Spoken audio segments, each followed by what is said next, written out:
The Kiambaa Church that was burnt in 2007 in the outskirts of Ruto's village remains in ruins about 15 years later. Ruto has not seen the need to rebuild Kiambaa Church because he hates the people who used to worship there because of their tribe, even when those people are long dead. Ruto's dark heart allows him to hold grudge even against the dead.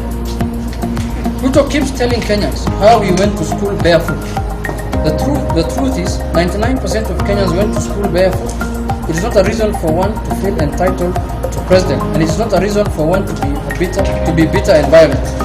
At least this country, with its foundation laid by Jomo Kenyatta, Oginga Odinga, Daniel Arap Moi, among others, afforded Ruto a chance to go to school. Millions of Ruto's age mates never had that chance even to go to school barefoot. We expect gratitude, not the bitterness we are seeing. Umeona mambo ambayo imefanyika katika nchi yetu jana.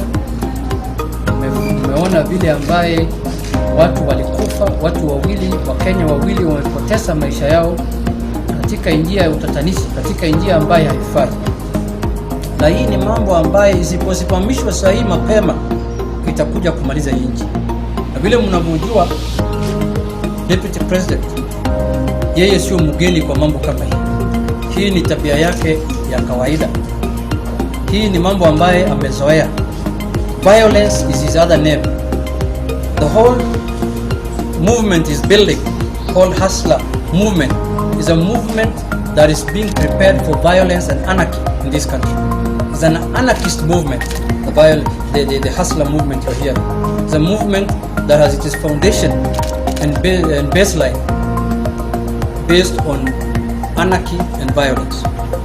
So if this country, and we know that there are people, as per the records the government has given out, there are members of parliament who mobilized people there yesterday. They have mentioned Ndindi Nyoro, they have mentioned Alice Wahome.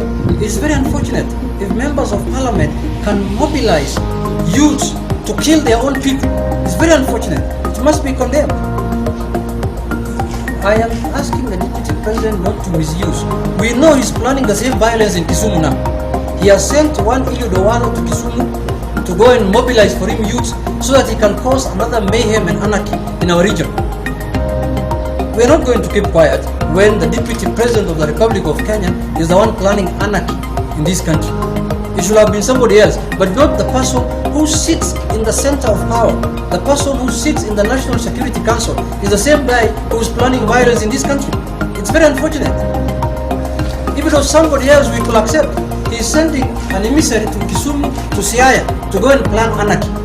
He has been meeting youth all of the week, this weekend, giving them money, telling them that, there must be violence in this place by the time the Deputy President comes. So, with those few remarks, I want to say that this is the beginning of rebuilding and uniting our country. When we were talking about BBI, when we were talking about uniting the country, you saw the kind of, what the Deputy President did. He opposed completely the building bridges initiative because he can only thrive on violence. He cannot thrive on building bridges. He can only thrive on violence. When he hears building bridges, he becomes sick. My last is the churches, kanisa, na miskiti, munaharibu nchi yetu. You cannot be the basis of violence in this country. You should not invite people who are coming to cause violence to the mosque, to the churches. Even God will not accept your prayers. Which God is that listens to violence, prayers and violence? Which God is that? Not the God I worship myself. This must be a different God. This must be a God that's only found in Karen or in Sugoi. It can't be a God that's in this country.